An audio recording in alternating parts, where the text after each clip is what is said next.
And decentralisation. આ કેટલા સેન્ટ્રલાઇઝેશન શબ્દ, સેન્ટ્રલાઇઝેશન, ડિસેન્ટ્રલાઇઝેશન. આપણી કંપની છે એમાં સેન્ટ્રલાઇઝેશન અને ડિસેન્ટ્રલાઇઝેશન બે કરવાનું છે. સેન્ટ્રલાઇઝેશન એટલે એક ચેઇન હોય કે કોણ રિપોર્ટ કરે છે, હાયરાર્કી જેવું હોય કે બેઝ લેવલનો માણસ હોય મેનેજર ને થતો હોય, એની સિનિયર મેનેજર આવતો હોય, એની વીપી આવતો હોય અને એની ઉપર ઓનર આવતો હોય એવી રીતે. અને ડિસેન્ટ્રલાઇઝેશનમાં ગમે ત્યાંથી કમાન્ડ થતી હોય. ના, એ તમે પહેલાની સ્કેલર છે આના પછી આપણે સેન્ટ્રલાઇઝેશન એટલે નિર્ણય લેવાનો અધિકાર છે ને કોને કોને આપ્યા છે. હું માલિક છું, બધા નિર્ણય હું એકલો જ લઈશ, તો એ શું થઈ ગયું? સેન્ટ્રલાઇઝેશન. અને હું માલિક છું પણ મેં 4-5 જણા બધાને કામ સોંપી દે ને એની રીતે નિર્ણય લઈ શકે, તો એ શું થઈ ગયું? ડિસેન્ટ્રલાઇઝેશન. અને આપણી ગવર્મેન્ટ છે શેનું ઉદાહરણ છે? ફેડરલાઇઝેશન.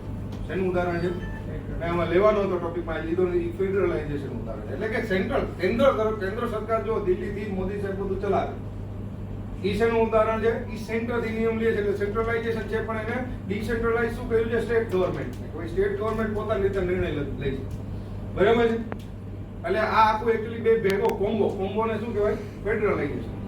તો બે ભેગું થઈને કામ કરે. પણ ઘણા દેશ એવા છે જેમાં પ્રેસિડેન્ટ સાહેબ કે નહીં કરવાનું, બાકી કઈ કરવાનું. તો આપણી કંપનીમાં આપણે શું કરવાનું? શું કરવાનું કંપનીમાં? અને ડિસેન્ટ્રલાઇઝેશન કરતું જવાનું. જેમ ઇન્ડિયામાં કર્યું છે, સારું જ કર્યું. ઇન્ડિયામાં શું કર્યું છે? ડિસેન્ટ્રલાઇઝેશન થતું છે. જો સેન્ટ્રલાઇઝેશન છે દિલ્હી ગવર્મેન્ટ, દિલ્હીથી સ્ટેટમેન્ટ ગુજરાતે લીધું, ગુજરાતે પાછું શું કર્યું?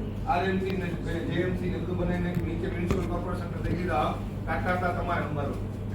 એમ આખું શું કરતા ગયા છે ઇન્ડિયન ગવર્મેન્ટ. તો ડિસેન્ટ્રલાઇઝેશન ઇઝ ગુડ. હેનરીભાઈ બી એવું જ કહે. તો આપણી કંપનીમાં આવું કરવાનું, પ્રોડક્શન, સેલ્સ, માર્કેટિંગ, એચઆર આ બધું થઈ ગયું. પહેલે હું હતો બધાના નિર્ણય હું એકલો જ લેતો. હવે શું કરતા ગયા? પ્રોડક્શન છે તેનો નિર્ણય તારે તમારી છે, પ્રોડક્શન બતાવી, સેલ્સ વાળું છે તમારે સેલ્સ રિલેટેડ બતાવી. એ શું કર્યું કહેવાય? ડિસેન્ટ્રલાઇઝ. એમાં સેલ્સમાં હજી ડીપમાં જવું હોય તો ટેરિટરી વાઇઝ છે. તમે ગુજરાતનું હોય તો તારે જોઈએ, બરાબર છે? મહારાષ્ટ્ર હોય તો તારે જોઈએ. એ શું થઈ ગયું? ડિસેન્ટ્રલાઇઝ. બરાબર? તો બંને વચ્ચે બેલેન્સ હોવું જરૂરી છે, ક્લિયર પણ હોવું જરૂરી છે. બરાબર? શું જરૂરી છે એમાં?